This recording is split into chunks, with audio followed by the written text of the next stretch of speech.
Hello all the cricket lovers, आप सभी का एक बार फिर से स्वागत है आपके अपने YouTube चैनल द क्रिकेट दंगल में।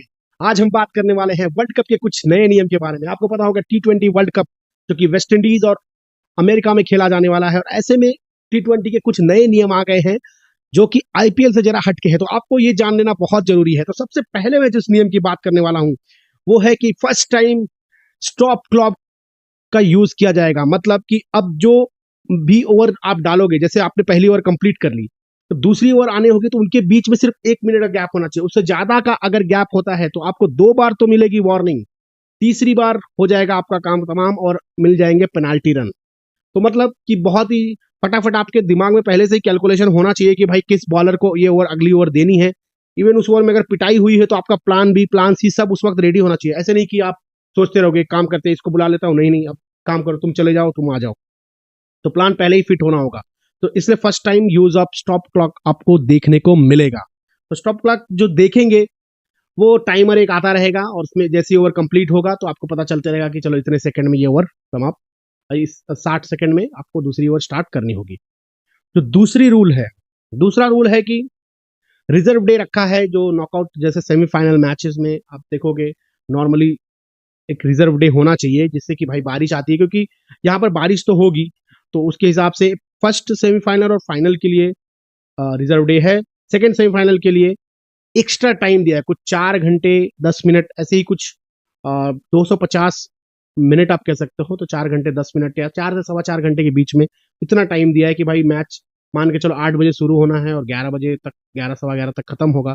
तो वहां पर 4 घंटे आपको एक्स्ट्रा दिया गया है कि अगर उसमें अगर बारिश थमती है तो उतने में मैच हो जाएगा।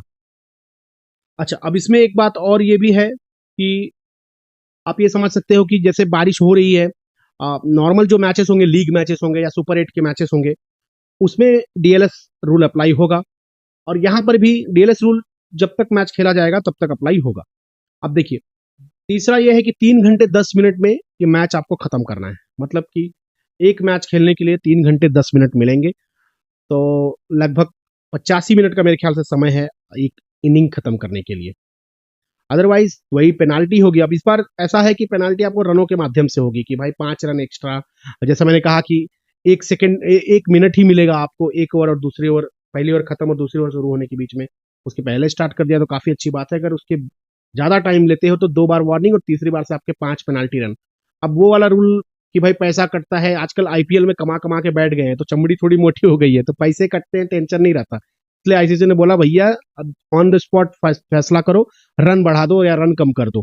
तो उससे क्या होगा कि सामने वाली टीम को पेनाल्टी जब रन मिलेगा तो डेफिनेटली आपको प्रेशर बढ़ते रहेगा, तो आप टाइम से करोगे। पैसा कटने से ज्यादा कुछ हो नहीं रहा था, है ना। अच्छा, 85 मिनट में खत्म करनी होगी एक पारी। जैसे मैंने कहा 3 घंटे 10 मिनट मिलेंगे तो आपको इतने मिनटों में एक पारी खत्म करनी होगी। जैसे मैं आपको पहले ही बोल रहा था कि डीएलएस से नतीजा निकाला जाएगा। अब डीएलएस का नतीजा जैसे मैंने कहा कि अगर मान के चलो कि आपका जो लीग मैचेस है, शुरू के लीग मैचेस जो आएंगे, और उसके साथ साथ जो आपके सुपर 8 के मैचेस हैं, सुपर 8 इन, तो इनमें आपको पता होगा कि डीएलएस कब अप्लाई होगा कि एटलीस्ट 5 ओवर का मैच हुआ रहेगा दोनों पारियों का, तो ही ये अप्लाई होता है ना। तो 5 ओवर एटलीस्ट खेली रहेगी एक टीम सुपर 8 और लीग मैचेस में, तो अप्लाई होगा। अब जब आपका सेमीफाइनल और फाइनल के लिए रूल अलग है। सेमीफाइनल और फाइनल के लिए क्या रूल है कि आपको कम से कम 10 ओवर दोनों टीमें खेले रहेंगी तो ही ये डीएलएस रूल अप्लाई होगा। अदरवाइज ये डीएलएस रूल अप्लाई यहाँ नहीं कर सकते हैं, क्योंकि रिजर्व डे दिया गया है। तो अगर ऐसा लग रहा है कि भाई 10 ओवर नहीं हुआ है, रिजर्व डे की तरफ पहले जाएगा। अगर रिजर्व डे में भी फैसला नहीं आया तो 10 ओवर हुआ होगा, तो उस हिसाब से रिजल्ट दिया जाएगा।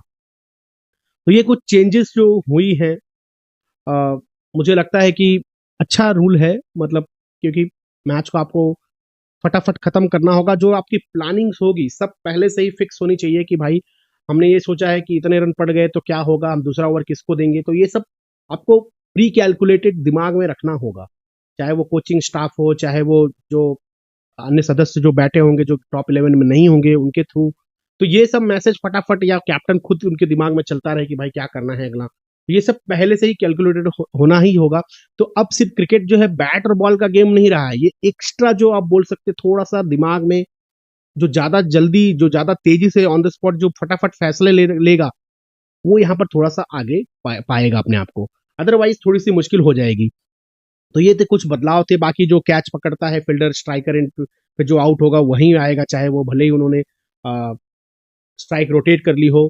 रन आउट का जो रूल है वो तो रूल नॉर्मली है सब, बस ये कुछ रूल्स ऐड हुए हैं। पेनाल्टी रन, ये काफी इंटरेस्टिंग रूल है और अच्छा है, क्योंकि ऐसा काफी काफी काफी मैचों में ऐसा देखा जाता है कि टाइम पास चलते रहता है कि भाई अ, एक ओवर में पिट गए तो अब सोचते रहते कि भाई इसको दे उसको दे, इस एंगल से हम कौन बॉलिंग करेगा उस एंगल से। तो ये सब चीजें पहले से कैलकुलेटेड रहेंगी तो ज्यादा अच्छा रहेगा।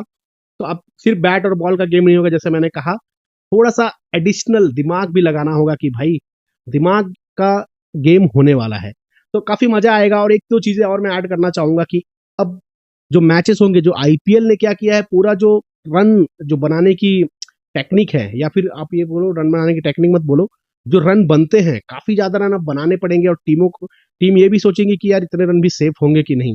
अब अगर आप 170-75 का सोच के चलो कि भाई 180 190 200 बना दिया तो काफी सेफ होगा, अब वो होने वाला नहीं, क्योंकि टीमों टीमें जो खेल रही हैं आईपीएल में उन्होंने देखे कितने कितने रन बनाए, 250-60, और वो भी लगभग लगभग चेज होने के हालात पे थे। क्योंकि पिच का उतना महत्व नहीं होगा, क्योंकि आप जब स्ट्रोक लगाते हो शुरुआत के 6 ओवर में तो भाई एक ही दो प्लेयर बाहर रहते हैं, अगर आप उसको उसमें अच्छे रन बना लेते हो तो डेफिनेटली आप 200 250 250 रन भी बना सकते हो।